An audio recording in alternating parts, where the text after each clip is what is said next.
ఈరోజు మనం ఇంట్లోనే ఎంతో టేస్టీ అయిన పానీపూరి హెల్తీగా హైజీనిక్గా ఎలా చేసుకోవాలో ఇప్పుడు మనం చూసేద్దాం. దీన్ని ఎంతో సింపుల్గా చేయొచ్చు.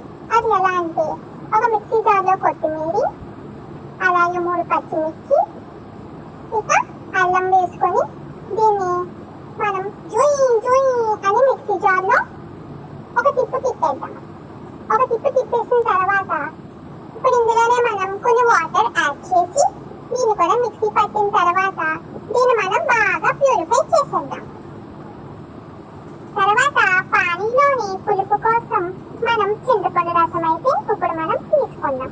ఈ చింతపండుని బాగా పిసికి చింతపండు రసం అయితే మనం తయారు చేసుకుందాం. దీన్ని కూడా మనం చక్కగా అయితే ప్యూరిఫై చేసుకుందాం. తర్వాత కారం, తగినంత ఉప్పు, గరం మసాలా, కొంచెం నిమ్మకాయ పిండుకున్న తర్వాత ధనియాల పొడి వేసుకొని పానీ రెడీ చేసుకోండి. పానీపూరిలో స్టఫింగ్ కోసం మనం కొన్ని పొటాటోలు అయితే బాయిల్ చేసుకుందాం. తర్వాత ఈ పొటాటోస్ లోని కొన్ని ఉల్లిపాయలు వేయాలి. ఉల్లిపాయలు వేసిన తర్వాత మనకు తగినంత పసుపు అయితే ఇందులో యాడ్ చేసుకోవాలి. పసుపు యాడ్ చేసుకున్న తర్వాత కారం అయితే కొంచెం తక్కువ వేసుకోవాలండి, ఎందుకంటే మనం పానీలో కూడా కారం వేస్తాం, సో చాలా కారంగా ఉంటుంది. అందుకోసం తక్కువ కారం అయితే మనం యాడ్ చేయాలి. ఇప్పుడు మనం మనకు టేస్ట్ సరిపడేలా తగినంత ఉప్పు అయితే మనం ఇందులో యాడ్ చేసుకోవాలి.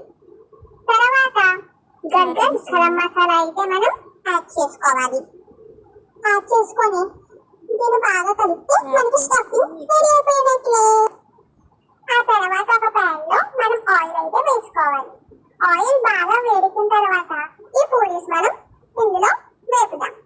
ఈ పూరీస్ అనేవి మనకి బయట ఇన్స్టెంట్ గా దొరుకుతాయి. చాలా మంది ఇంట్లో చేసుకుంటారు అనుకోండి, కానీ మనకి ఈ పూరీస్ అనేది బయట ఇన్స్టెంట్ గా దొరుకుతాయి.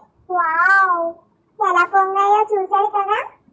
అంటే అందరికీ ఎంతో ఇష్టమైన టేస్టీ పానీపూరి ఇప్పుడు రండి.